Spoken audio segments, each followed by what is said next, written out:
যুবভারতী ক্রীড়াঙ্গনে ভাঙচুরের অভিযোগে আরও তিনজনকে গ্রেপ্তার করল বিধাননগর পুলিশ। গত শনিবার লিওনেল মেসির সফরকে ঘিরে রণক্ষেত্র হয়ে উঠেছিল যুবভারতী।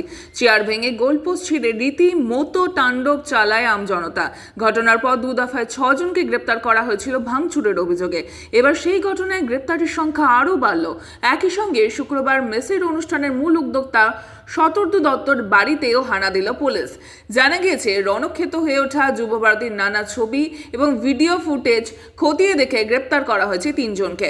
ধৃতদের নাম রাজু দাস ওরফে গোপাল দাস, সৌম্যদীপ দাস ওরফে পাপ্পু এবং তন্ময় দে ওরফে দুষ্টু। বিধাননগর পুলিশ সূত্রে জানা গিয়েছে, লেক টাউন এবং নাগের বাজার থেকে 3 জনকে গ্রেপ্তার করা হয়েছে। তাদের জেরা করে যুবভারতীতে ভাঙচুরের অনেক তথ্য মিলবে বলেই আশাবাদী পুলিশ।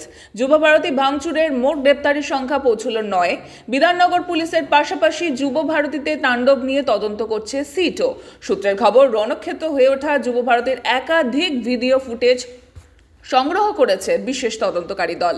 কেবল ভাঙচুর নয়, যুবভারতী থেকে বহু জিনিস বাড়িতে নিয়ে যেতে দেখা গিয়েছে শনিবার মাঠে থাকা দর্শকদের।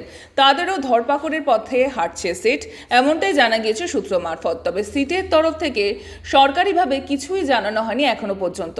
পাশাপাশি শুক্রবার শতদ্দুর রিশরার বাড়িতেও তল্লাশি চালিয়েছে পুলিশ। বিধাননগর দক্ষিণ থানার মহিলা পুলিশ সহ 5 জন আধিকারিক রিশরার থানার সহযোগিতায় পৌঁছে যায় শতদ্দুর বাড়িতে। 3 তলা বাড়িতে সুইমিং পুল, ফুটবল মাঠ আছে, কিন্তু এদিন একমাত্র পরিচারিকা ছাড়া কেউ বাড়িতে ছিলেন না। তাদের সঙ্গে কথা বলার পাশাপাশি বিলাসবহুল বাড়ির ঘরে ঘরে তল্লাশি হয়। মেসির শোয়ে কালো টাকা ব্যবহার হয়ে থাকতে পারে সন্দেহ তদন্তকারীদের।